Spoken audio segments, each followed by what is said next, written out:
Hello दोस्तों, मैं हूं विक्की और हाल कैसा है आपका। अपने 13 साल के करियर में मैंने बहुत सारे रेज्यूमेस देखे हैं, पर लगभग 70% रेज्यूमेस ठीक नहीं थे।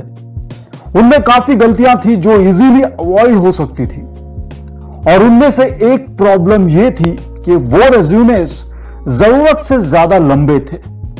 आज इसी के बारे में आपको मैं बताने वाला हूं कि रेज्यूमेस आखिर कितने पेज के होने चाहिए। पर दोस्तों, अगर उससे पहले अगर आपने हमारा चैनल सब्सक्राइब करके बेल आइकन प्रेस नहीं किया है तो कर लीजिए, ताकि आपको सभी नई वीडियोस के नोटिफिकेशंस मिलते रहें। और दोस्त, इस वीडियो को एंड तक जरूर देखना ताकि कोई भी जरूरी इंफॉर्मेशन तुमसे मिस ना हो जाए। तो आइए शुरू करते हैं। रेज्यूमे पहला स्टेप है आपके जॉब एप्लीकेशन का।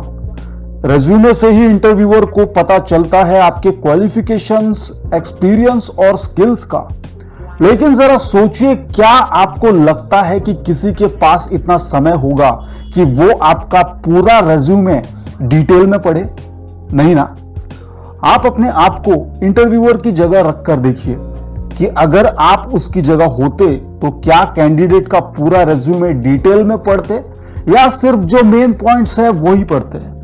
एक रिसर्च के अनुसार एवरेज तौर पर 6-7 सेकेंड्स इंटरव्यूअर्स लेते हैं रेज्यूमे पढ़ने के लिए।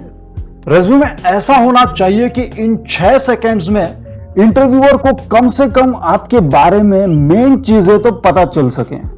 वो मेन चीजें कौन सी हैं? क्वालिफिकेशन यानी आपकी एजुकेशन, एक्सपीरियंस और आपके जॉब रिलेटेड स्किल्स। तो वैसे रेज्यूमे कितने पेज का होना चाहिए?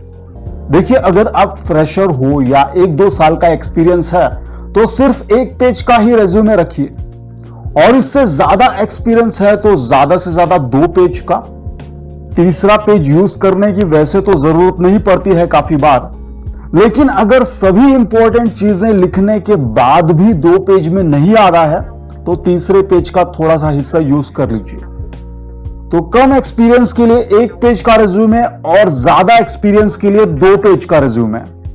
फ्रेशर हो तो वर्क एक्सपीरियंस के बदले अगर कॉलेज में कोई प्रोजेक्ट्स किया हो तो वो लिखिए। अब आपके मन में होगा कि कैसे रेज्यूमे को 1 या 2 पेज में लाएं। देखिए, बहुत आसान है। रेज्यूमे लंबे इसलिए हो जाते हैं क्योंकि हम लोग उनमें बेकार की डिटेल्स भी डाल देते हैं, जैसे वर्क एक्सपीरियंस होने के बावजूद कॉलेज के प्रोजेक्ट्स, लंबे हॉबीज के लिस्ट इत्यादि इत्यादि। अगर आप फ्रेशर हैं तो आपके रेज्यूमे में ये चीजें होनी चाहिए: career objective, summary, educational qualification, college projects अगर किए हैं तो, एकेडमिक अचीवमेंट्स अगर स्कूल या कॉलेज में आपको कोई अवार्ड मिला है तो, एक्स्ट्रा करिकुलर एक्टिविटीज या हॉबीज और पर्सनल डिटेल्स। ये सारी चीजें 1 पेज के अंदर फिट हो जानी चाहिए।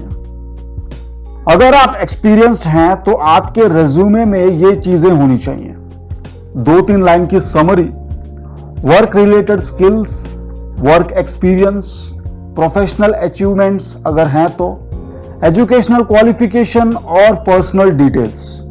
ये सब 2 पेजेस के अंदर आ जानी चाहिए। अगर आपको कुछ साल का वर्क एक्सपीरियंस है तो आप एजुकेशनल क्वालिफिकेशन को वर्क एक्सपीरियंस के बाद लिखेंगे तो बेहतर होगा।